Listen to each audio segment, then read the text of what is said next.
नमस्कार दोस्तों, एक बार फिर से आपको आपके इस YouTube चैनल में आपका स्वागत है। अगर आपने इस चैनल के कुछ वीडियोस देखे हैं, अगर आपको पसंद आए तो कृपया ना लाइक कर दीजिएगा और इस चैनल को सब्सक्राइब जरूर कर दीजिएगा ताकि समय-समय पर आपके समक्ष और भी ज़्यादा बेहतरीन वीडियोस बनाने का हमें मौका मिलता रहे। दोस्तों, आज एक नई जजमेंट आई है माननीय सुप्रीम कोर्ट की। ये इस जजमेंट में एक इम्पॉर्टेंट लीगल पॉइंट, ये रिपोर्टेबल जजमेंट है, एक इम्पॉर्टेंट लीगल पॉइंट डिस्कस किया गया है। माननीय सुप्रीम कोर्ट ने इसमें बताया है कि अगर कोई और ट्रायल कोर्ट है, अगर एप्लीकेशन कोई पार्टी मूव करती है ऑर्डर 12 रूल 6 CPC के अंदर, जो कि सिविल प्रोसीजर कोड का एक पार्ट होता है, अगर कोई एप्लीकेशन मूव करती है, अगर उसके आधार पे अगर उस एप्लीकेशन में कोई पार्टी एडमिट कर लेती है, आप मान लीजिए अपोजिट पार्टी ने कुछ रिटन स्टेटमेंट में एडमिट कर लिया है वो फैक्ट्स, तो और जो प्लेंटिफ वो कोई एप्लीकेशन मूव कर देती है कि अपोजिट पार्टी ने ऑलरेडी एक फैक्ट्स को एडमिट कर लिया है, तो उसके बेसिस पे जो डिक्री है वो अवार्ड कर देना कितना सही है, कितना गलत है, इस जजमेंट में हम ये जानने की कोशिश करेंगे। तो आइए हम इसके जो फैक्ट्स हैं उस जजमेंट में देखते हैं। ये आज ही की आई हुई जजमेंट है, ये 6 जुलाई 2022 की जजमेंट है। इसके फैक्ट्स को थोड़ा सा देखते हैं। तो क्या था इसमें देखिए, एक स्पेशल लीव पिटीशन थी, वो फाइल की गई थी against the high court of order था। दिल्ली की जो हाई कोर्ट है उनके जो रेगुलर फर्स्ट अपील थी, उस ऑर्डर के अगेंस्ट में स्पेशल लीव पिटीशन फाइल की थी अपीलेंट ने। जिनकी जो RFA थी, मींस रेगुलर फर्स्ट अपील थी, जो हाई कोर्ट में वो डिसमिस हो गई थी और हाई कोर्ट ने डिसमिसल में जो ऑर्डर था, ट्रायल कोर्ट के ऑर्डर को अपहेल्ड कर दिया था। जो सिविल सूट फाइल किया था और रिव्यू ऑर्डर था जो रिस्पोंडेंट्स ने फाइल किया था, उनके ऑर्डर को जो है अपील पे गए थे पहले हाई कोर्ट में। हाई कोर्ट ने उनकी जो अपील है रेगुलर फर्स्ट अपील को डिसमिस कर दी थी। तो और उसके बाद फिर स्पेशल लीव पिटीशन जो है वो माननीय सुप्रीम कोर्ट में डाली थी। तो इसका केस जो है, जो टाइटल है, एक रिपोर्टेबल जजमेंट है, इसको देख लीजिएगा। और एक स्पेशल लीव पिटीशन सिविल 13880/2021 से ऑर्डिनेट हुई है, सिविल अपील 4545/2022 की। ये अभी आज ही की डेट में आई हुई जजमेंट है। इसमें देखिए क्या थे फैक्ट्स। इसमें अपीलेंट जो है वो एक टेनेंट थे और एक रेजिडेंशियल प्रॉपर्टी थी जो कि न्यू दिल्ली में एरिया में स्थित थी, एक प्रॉपर्टी थी। उसमें एक सूट प्रॉपर्टी थी, उसमें एक डाइनिंग रूम, फॉरएवर, 4 बेडरूम्स और attach bathrooms, kitchen, lawn, service area and servants quarter था और कॉमन बाथरूम और पार्किंग थी 2 कार्स की। और रिस्पोंडेंट थे जो कि एक लैंडलॉर्ड थे, उन्होंने एक लीज एग्रीमेंट था वो साइन किया था 7/8/2011 में, जो कि प्रॉपर्टीशिप थी वो सो कंपनी के पास थी। उनके मंथली रेंट जो था 1,17,000 24 महीने के हिसाब से उनको लीज दी थी और इंटरेस्ट फीस सिक्योरिटी डिपॉजिट था 3,51,000 का डिपॉजिट किया था, जो कि अपीलेंट ने पेड किया था at the time of execution of lease agreement के टाइम। फिर क्या हुआ, जो लीज एग्रीमेंट जो एक्सपायर्ड हो गया और एक्सटेंडेड लीज एग्रीमेंट को 11 महीने के लिए बढ़ा दी गई 7/8/2013 को। और जो रेट था 1.5 लाख के हिसाब से, अब की बार जो रेट था वो पहले 1 लाख कुछ 17,000 था, अब 1.5 लाख के हिसाब से लीज एग्रीमेंट को बढ़ा दिया गया। और वो भी लीज थी एक्सपायर्ड हो गई 6 जुलाई 2014 में। जो सिक्योरिटी डिपॉजिट था वो इंटरेस्ट फ्री सिक्योरिटी डिपॉजिट था लीज एग्रीमेंट में 7/8/2013 को वो रिटेन कर लिया। और फिर इसके बाद देखिए, फिर उसके बाद अब टेनेंट ने कोई रेंट नहीं दिया after expiry of the lease agreement 6 जुलाई 2014 से, मतलब फ्रॉम 7 जुलाई 2014 से कंटिन्यूड आपका जो सूट प्रॉपर्टी थी उस पर भी ऑक्यूपाई करके रहे। उन्होंने कोई वेकेट नहीं किया, ना ही कोई टेनेंट दिया। लीगल नोटिस थे रिस्पोंडेंट ने दिया 12/4/2018 को और रिस्पोंडेंट लैंडलॉर्ड के ऊपर कहा कि प्रॉपर्टी को वेकेट कर दो। उसके बाद सूट प्रॉपर्टी को वेकेट नहीं किया, ना ही रेंट दिया। फिर इसके बाद रिस्पोंडेंट जो थे, प्लेंटिफ थे, सिविल सूट फाइल किया, recovery of possession, areas of rent और एसनिंग प्रॉफिट जो है, जो भी नुकसान हुआ होता है उस दौरान का जो भी इन्होंने ऑक्यूपाई करके जो देना चाहिए था वो सारा प्रॉफिट भी मांगा, पेंडिलाइट एंड इंटरेस्ट बिफोर एडीजे की जो कोर्ट थी, Saket court south east district, वहाँ पे फाइल की। और जो अपीलेंट थे वो एक डिफेंडेंट के तौर पे खड़े थे वहाँ पे सिविल सूट प्रॉपर्टी में, और उन्होंने रिटन स्टेटमेंट फाइल की और उसमें कहा कि जो लीज एग्रीमेंट था वो 7 अगस्त 2013 को एक्सपायर हो गया था, और फिर उसके बाद जो प्लेंटिफ उनके पास आए थे और उन्होंने कहा था कि वो प्रॉपर्टी को बेचना चाहते हैं और जो है इंटरेस्ट एंड जो सूट प्रॉपर्टी को बेचना चाहते हैं। जो उसके बेसिस पे एक एग्रीमेंट टू सेल था वो बनाया गया 22/4/2017 को, और इसे यहाँ पे शॉर्ट फॉर्म में ATS-1 के नाम से डाला गया है और एग्जीक्यूट किया गया पार्टीज के बीच में 3,60,00,000 के जो अमाउंट था उस पर किया गया। और ये एग्रीड किया गया कि जो रेंट जो बनता है 2014 से लेके 2017 तक वो एडजस्ट कर दिया जाएगा, जो कि एग्रीमेंट टू सेल में जो बनाया गया है उसमें जो दिया जाए, जो देना चाहिए, जो रेंट देना चाहिए वो एग्रीमेंट टू सेल के अंदर ही एडजस्ट कर दिया जाएगा। फिर उसके बाद कहा कि पीरेंट ने ये और वर्ड बोला कि एग्जीक्यूशन जो ATS-1 थी वो उस साथ में ये भी कहा कि वो सारे राइट्स हैं ट्रांसफर कर देंगे, और जो प्लॉट है जो एक जगह बताई है वो 15 लाख का बताया गया, वो एग्रीमेंट टू सेल जिसे ATS-2 के बारे में बताया गया, यहाँ पे शॉर्ट फॉर्म में लिखा गया, वो पार्शियली सर्टिफाइड हो गए, मतलब which will partly certify the obligation of the sale consideration of ATS। फिर उसके बाद रिटर्न स्टेटमेंट में ये बताया गया कि सब कुछ एडजस्टमेंट होने के बाद फिर एक प्रॉपर्टी उसके बाद एक न्यू एग्रीमेंट टू सेल था ATS-3 वो एग्जीक्यूट किया गया। अब देखिए यहाँ पर क्या हुआ कि रिटर्न स्टेटमेंट देने के बाद जब देखा कि प्लेंटिफ ने, मतलब डिफेंडेंट ने रिटर्न स्टेटमेंट दे दिया, फिर उसके बाद प्लेंटिफ ने एक एप्लीकेशन मूव कर दी ऑर्डर 12 रूल 6 के अंदर, और फिर एक और एप्लीकेशन मूव कर दी ऑर्डर 39 रूल 10 के अंदर, जिसमें प्रेयर मांगी कि जजमेंट जो है वो पास कर दी जाए, क्योंकि प्लेंटिफ ने एडमिट कर लिया है रिटन स्टेटमेंट में और डिग्री उसी के अकॉर्डिंगली उनके अकॉर्डिंगली दे दी जाए। और फिर इसके बाद जो देखिए फिर उसके बाद कंटेंशन जो थी ट्रायल कोर्ट के सामने की एडमिशन जो दी गई है वो लैंडलॉर्ड टेनेंट रिलेशनशिप के प्रति रेट ऑफ रेंट थी, और डिफेंस था वो डिफेंडेंट ने रिटन स्टेटमेंट में लिया था कि वो शैम है और कोई कंसिडरेशन नहीं एक्सचेंज हुआ। और उसके बाद on the other hand defendant ने कंटेंट किया कि प्लेंटिफ ने कंसील्ड किए हैं मटेरियल फैक्ट्स की ATS-1, 2, 3 थे, 3 तरह के एग्रीमेंट टू सेल थे वो बनाए गए थे, और 2 लीज एग्रीमेंट्स थी उसके बाद जो है वो बनाए गए थे, जो कि उन्होंने लीज एग्रीमेंट को डिनाई नहीं किया और बाकी कंसीलमेंट ऑफ फैक्ट किया था। फिर इसके बाद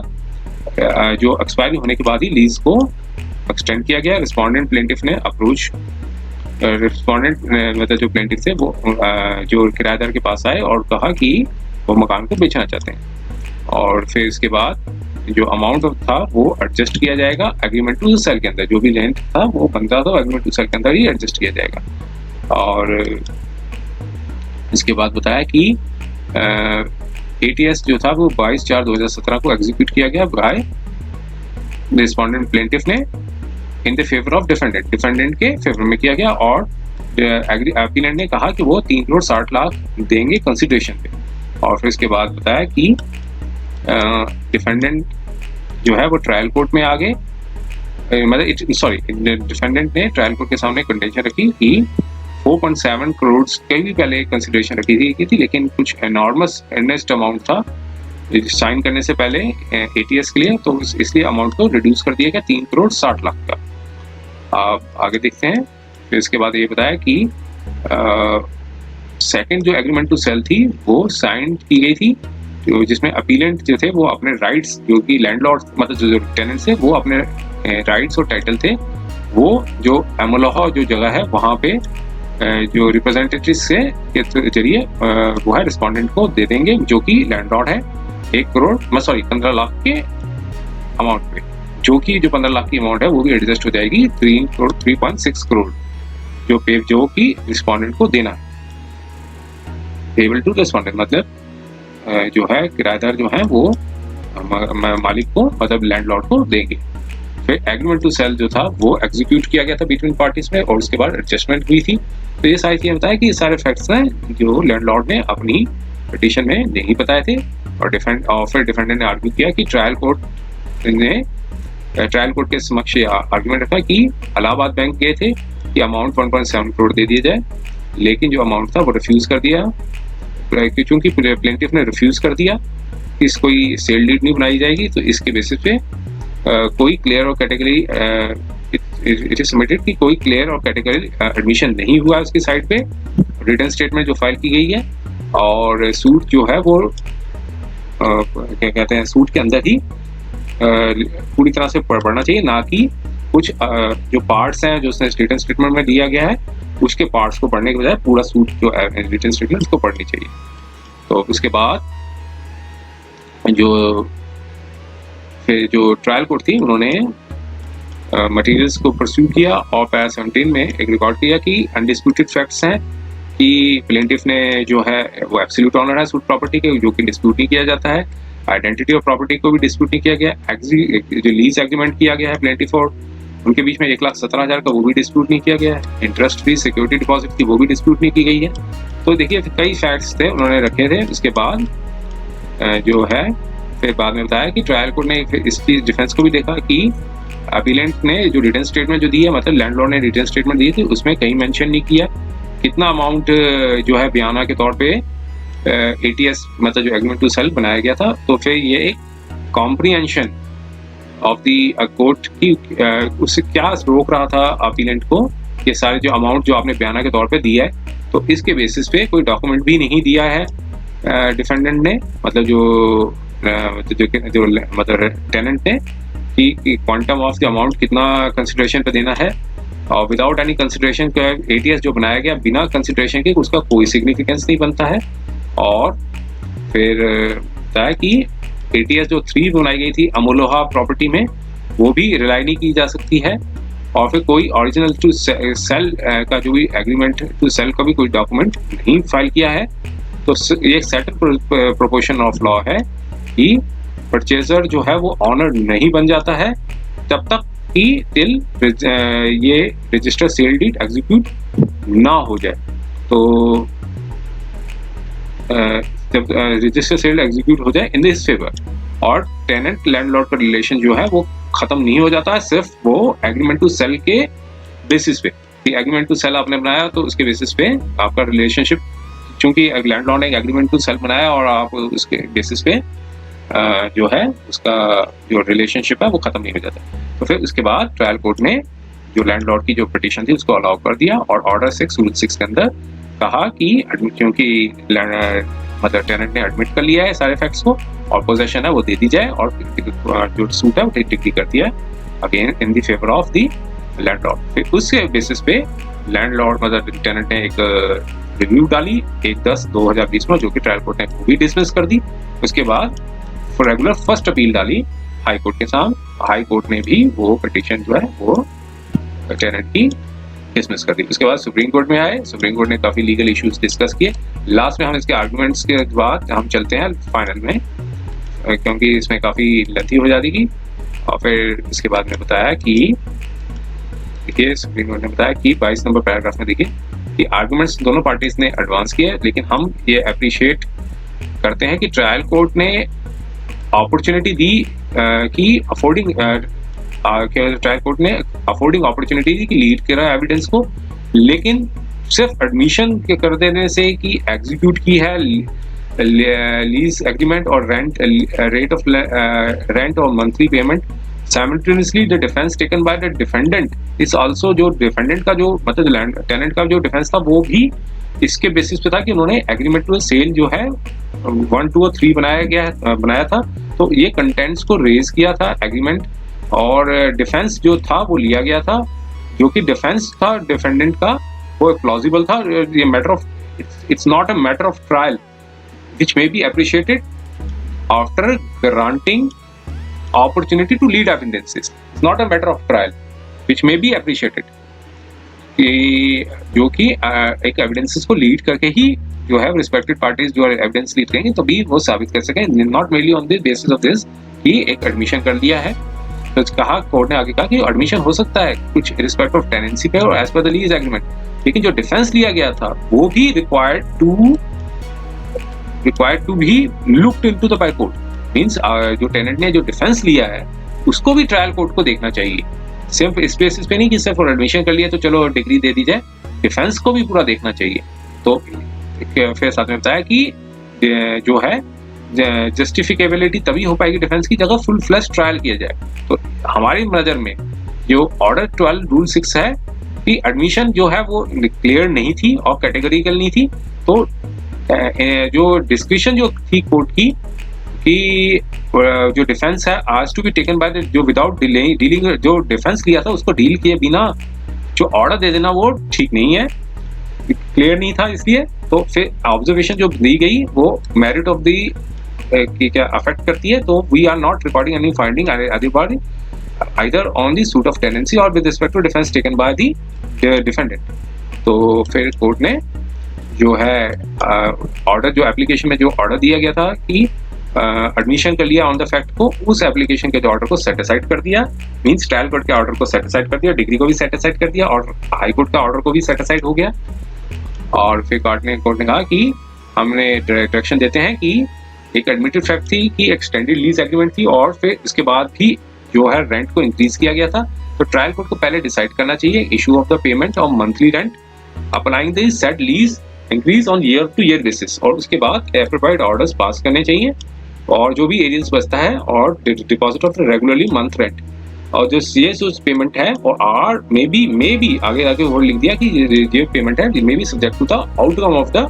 decision of the present suit as well as the suit for the specific performance of the agreement filed by the appellant। तो इसलिए उनकी जो अपील थी वो अलाउ कर दी, तो ट्रायल कोर्ट और हाई कोर्ट के ऑर्डर को सेटिस्फाइड कर दिया। तो उम्मीद है ये एक सिविल सूट के ऊपर वीडियो था, अगर आपको पसंद आया तो कृपया उसे लाइक कीजिएगा